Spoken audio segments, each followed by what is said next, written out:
sibele nhlanhla njalo sathola ke uSuper uNethayi umoya wayo nge-left back idlala ke wayesemncane kodwa wadlala lamaphepha lapha.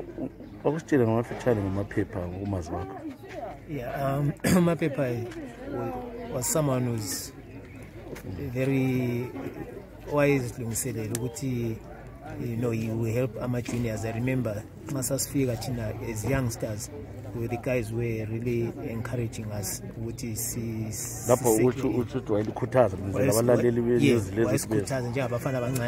Seniors.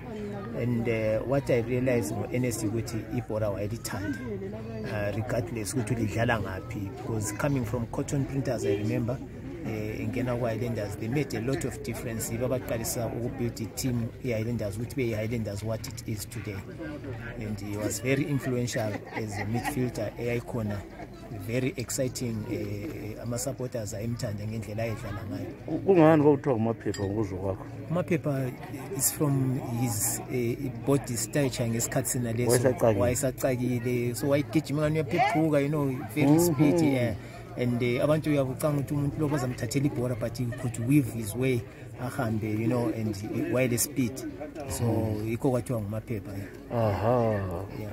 So ukhumbula imidlalo emnyele idlala yayinjani ukhonapho lidlala lathatha amakapa amaningi lapha na 86 86, yes. 86 I think sasweeper almost all ama cups. Yeah, even thereafter Highlanders established themselves as the Cup Kings.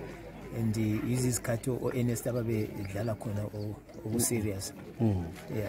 Yeah, so uthi nimanje ngelegacy yakhe ubona ngani njengomuntu ethanda ukuthula ubambanisa la. Yeah, I think it's a loss to a football community in Zimbabwe, and especially so to Highlanders, even at the outside. Unless the advice at the Negayona Tina last year's former players, not only in Epora but in our own lives in Kaya.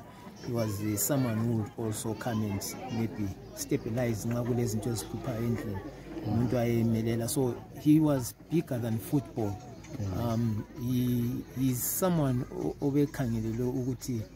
probably he might come in as a president where Zifa or something like that, because the job that he has done from behind, from back, you know, from player to team manager to chairman, national team manager, he had achieved quite a lot, and Mundo Tandipora, and like I'm saying, it's a big loss.